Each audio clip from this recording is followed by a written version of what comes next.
आपल्या मुलांनी आपण म्हणू ते सगळं ऐकलं पाहिजे अशी आपली अपेक्षा असते.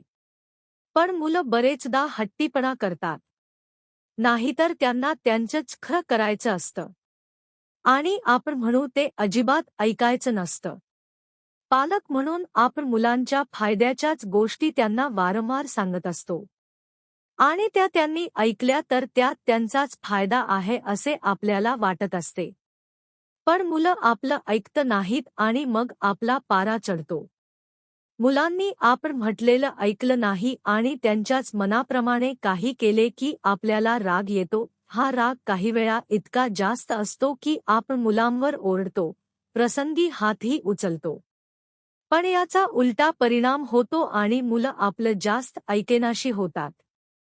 वय वाढतं तशी मुलांची आपली मतं तयार होतात आणि त्याप्रमाणेच त्यांना वागायचं असतं.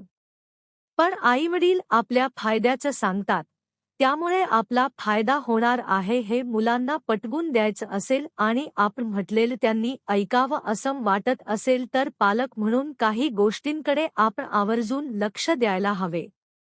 आपण पालक म्हणून मुलांना अनेकदा करेक्ट करायला जातो.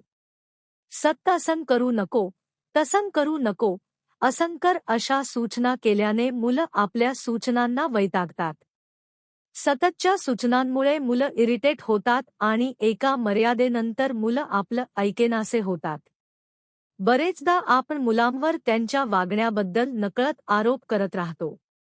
तू असं का वागला, तसं का केलं, हे इथेच का ठेवलं असे प्रश्न विचारतो. यामुळे मुलं एकाएकी शांत होतात आणि कालांतराने आपण त्यांना काय सांगतो याकडे ते दुर्लक्ष करायला लागतात. यावर उपाय म्हणजे त्यांना करेक्ट करायला जाऊ नका. ज्या गोष्टींमुळे कोणालाही काही त्रास होत नाही अशा ठिकाणी त्यांना जे करायचे ते त्यांना करू द्यायला हवे. म्हणजे जिथे खरंच आवश्यक आहे तिथे मुलं आपलं नक्की ऐकतील. मुलांचं वेगळेपण वागणं काही बाबतीत आपण मान्य केलं तर नकळत काही गोष्टी ते आपल्या नक्की ऐकतील.